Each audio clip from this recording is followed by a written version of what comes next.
this is June because I was born in June. Welcome to another episode of Amazing Entrepreneur Show. So today it's my pleasure to have Kim Dank in the show today. Hey, Kim. Yay! Thanks, June, for having me.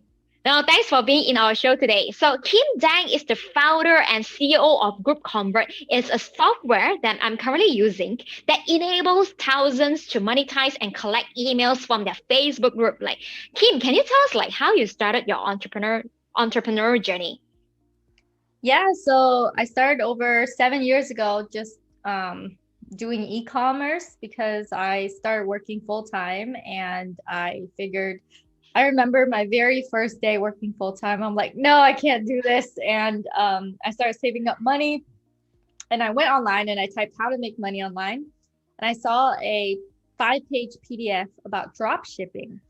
So I started listing stuff that I would find in warehouses from China and then having it shipped to the person that it's being delivered to. And I did that just to start. Then I found out that stuff was selling on eBay. And excuse my dog. I started that things were selling on eBay. And when I saw that things were selling on eBay, I looked into what was selling really well, which is car parts. So I saved up all my money for a year. My dad got really mad at me and my first full-time job. And then I went and I started a dismantling company, which is you get a license to go and buy a bunch of cars for cheap, like $2,000, $3,000. And then these cars part out to $15,000, $20,000. So that's like how much you would make if you sell all the parts of that car. So yeah, I moved to the desert in California and I started my dismantling company. And from there, I still saw that a lot of people were getting evicted around me about 2.5 years ago. And I realized that even with that type of business, it's not safe. It's not secure because it's dependent upon a location. So I knew in the back of my mind that software was something that was like location independent, has unlimited inventory. People can purchase it all over the world. And you don't track any like inventory. You don't have overhead costs. I knew that was the way to go. And for the longest time, I thought that I would have to build something big, interesting, new, crazy, try to disrupt the market, have to get capital funding. And when I went online and I started talking to online entrepreneurs, I saw that that just wasn't the case. And when I saw that that wasn't the case, that's when I got into Chrome extensions. And I hired a coach who is good with online marketing. And that was when I created the Chrome extension. And within a month after it was created, I launched it. And within a week and a half, it was making $1,500 monthly reoccurring. Wow. So I saw that something so small, so simple, can free yourself from trading time for money, at the same time has unlimited inventory and can make me $1,500 in a week and a half, monthly reoccurring. So that blew me away.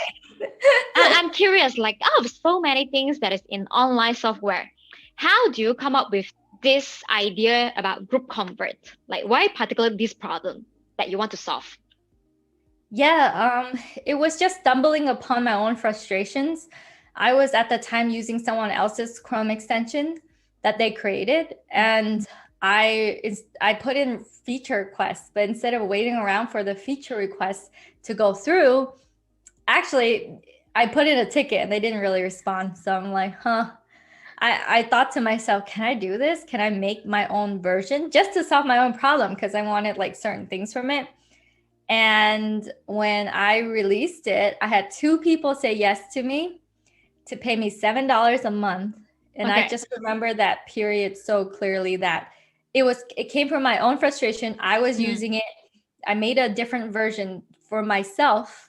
And then I emailed my list of 25 people. I had 25 people on my email list. 2 people said yes. And that was the beginning of my journey till now. But then when you actually decided to launch it, was it like something like you have to invest a lot before you launch it? You have to hire a developer or anything? No, I did hire a developer, but I spent like $380 for it. And it was, so to me, it's like $380 to own something that can sell again and again for the rest of my life. That's insane to me, but that's what happened. And I found the developer just off of Upwork. Now, I mean, not now, but like after I did that, I realized that there were tons of simple software floating all over the world that have their own subscribers, paid or free, that's just floating around for you to grab and own and sell. And it's really cool. Like, and so after I did that, I started teaching other people how to do the same, because it only took me a month and a half to figure it out for myself. And I figured, hey, people need this solution. There's tons of people who feel like they need to give up their dreams of their hobbies. And, you know, if their hobby was singing, they need to give up a life of music in order for them to pay the bills. And I knew that what I discovered, what I stumbled upon, was a solution to that. So I needed to teach other people. So That that's was just how I got started. Yeah. that was just 2 years ago. Yeah. Wow. Exciting time. Like, I'm sure a lot of our audience out there, when they're like, oh my God, so inspired by on this amazing story that you have told us. Like, okay, go back to the point that you mentioned that your dad was really mad when you you said that you want to like quit your full-time job. How did you cater to that kind of situation? Is your what do your dad feel about it right now for your entrepreneurial journey? Oh, well, now he's very proud. I mean, he knows that he's taken care of for the rest of his life. I know I don't have to worry about money for the rest of my life. And it's just, I've never before, when I worked for someone else, I never could say that. That's not a sentence I can even say. I can't say for the rest of my life, I don't have to worry about money. I don't have to, for the rest of my life, I can take care of my parents. I can take care of my, I even, like the other day, I was at Costco and I was just scrolling around and I saw a Roomba, and my aunt, who is on a fixed income, and she's really poor. She's just, that's how life dealt her. She came to America late. She had a sewing machine for her job, so her back is bent. And so she has all these back problems, and she's now retired, but it's like Social Security. It's very, very little money. And I knew that she needed a Roomba, because she's like, I want a Roomba. One day I'll, save up my fixed income, save up my money to get one. And she was just like, she told me to Google it. So I visited her and I Googled it for her. And I remember that was about a year ago. And going through Costco, I saw a Roomba on sale, and it just hit me about that moment. And it made me really sad. I'm like, oh my God, I'm so sad right now. It made me almost cry that there are so many of us who are not fortunate, and they live their life like really poor for a very long time. And they can just escape that if only they knew what I know, if only. And so anyways, I bought her the Roomba and I shipped it to her, and she's really happy. She asked me, she's like, is that the version that sprays water? Because she's like, I want that version. And she's pretty sassy for her age. So, the one that was on sale didn't spray water, but I just bought her like the one that does, that mops. And I'm like, here you go. And she's like, thank you so much. But to me, I think it goes beyond just helping the people around you and helping your parents. It's like all the ancillary, all the relatives, just a lot more people. You just think about like such a bigger picture than just yourself and your life. So I want to be able to teach it to others so that their life is like this big calling versus just taking care of the bills. And yeah, man, I got like emotional. Oh my No, God. emotion is great because I can totally feel you because I felt like a lot of people, because of the environment or because from the culture or the way that they were being born, they are just not in the like a very rich family. We are being put in the circumstances where we don't have enough resources. Then we keep on thinking that that's the way that the world is. But then what you just shared just now is like a really a boom for a lot of, and a lot of aha for a lot of people, because just tiny little thing from a shift from your mindset by mingle around with the best people just like you, Kim, can actually change our entire world. Like Yes. that means a lot. That really means a lot, right? Not only ourselves, but also our family members. Yeah, and my dad, he was really angry when I wanted to quit my job because and I didn't want to pay rent. I was like, I'm not gonna pay you any rent. I'm living here for free because I need to save up all my money. I can feel that because when I started my entrepreneurship, right, I think a lot of parents, they will be like, oh my God, you should go and work. But then I realized once you bring the money back home later on, they will say, you know what, just continue to what you love.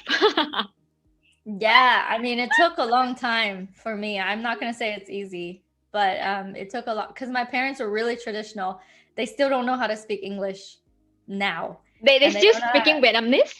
Yeah, I learned how to read, write, and speak Vietnamese so that I can communicate with them, but they do not know how to speak English whatsoever. And they don't know how to read English either. So I have to make sure that I teach them how to scan their envelopes so that they can scan it over so that I can translate it and I can read it to them. But I mean, I do have a little brother. It's not only me. So my little brother actually helps them out too. So, yep. That's awesome. So, Kim, Yeah. can I ask, right, from such a really great sharing from your entrepreneur journey, what would be the top three advice that you would give to someone else who's just starting out or who is stuck, have no idea how to continue with their entrepreneurship journey? What's your advice? I would say get a mentor. That is one of the top three because I didn't do anything really big until I got a mentor. I didn't start my software journey until I paid for a mentor. I had Russell Brunson's Expert Secrets book on my desk and gathering dust for a year, paying ClickFunnels $97 for a year to do nothing until I paid my mentor. And that's the only thing that moved the needle for me. And I think if you have this one life, make sure that you're gonna spend the money either way. It's on a car, it's on a TV, it's on something, loans, but that doesn't like pay you back in droves as it is to pay for someone who's gone where you want to go. Even if it's even if it's 1 year ahead, that's all. Pay for it. That's like number one. I spent $46,000 for my own mentors last year, and I'm going to continue investing myself for the years to come. But the second advice would be, what is it?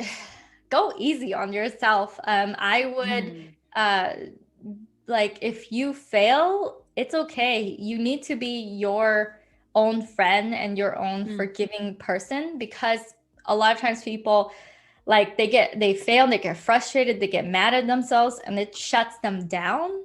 And the worst thing you can do is shut yourself down from the potential that you see for your life and you see for yourself. So that's number two. And number three, I don't really have a third one. Let me see. Number three is reframe the way you see costs and investment. Reframe the way you see it, because $100 for a course, oh, that's expensive. $100 to buy alcohol for your party, yeah, let's go. Like, it's just work hard to not be in the void of your own mind, so that you can actually like ask questions, ask people, and reframe the way you think about the cost of things. Because most of the time people are delusional about the true cost of what that thing is. And for me, when I spend money on things now, I see it as investments. And if it is a set cost, then I know that that's really a cost.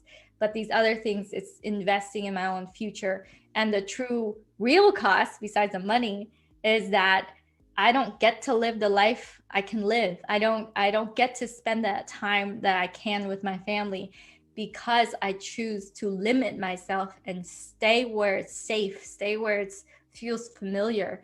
So reframe the way you see cost, because cost can be very huge when you don't see it the right way. So that's another thing. That is very, very well said. That is very well said. It's just like, guys, I have a Facebook group, but then I haven't really invested in any software to automate it. So me and my assistant, and then we stumbled across with Kim's group convert. We're like, oh my God, that is something that we need. Because we have been, you know what? We have been spending our time, my assistant has been spending her time to copy and paste the name, the link, and the answers to the questions they answer in the membership. You're like, oh my God, that could have a better way to do it. Until that's where I actually met Kim with her group convert. So if let's say you guys, you're having a Facebook group, or if let's say you are planning to starting out a Facebook group, definitely this is what you need to check. I'm going to put the link down below. Also, you can actually check our first comment down below or description if let's say you're watching from YouTube to be able to connect with Kim, okay? And thank you so much, Kim, to be on our show today. Thank you, June. Thank you so much for having me. Thank you so much, guys. Bye. Bye.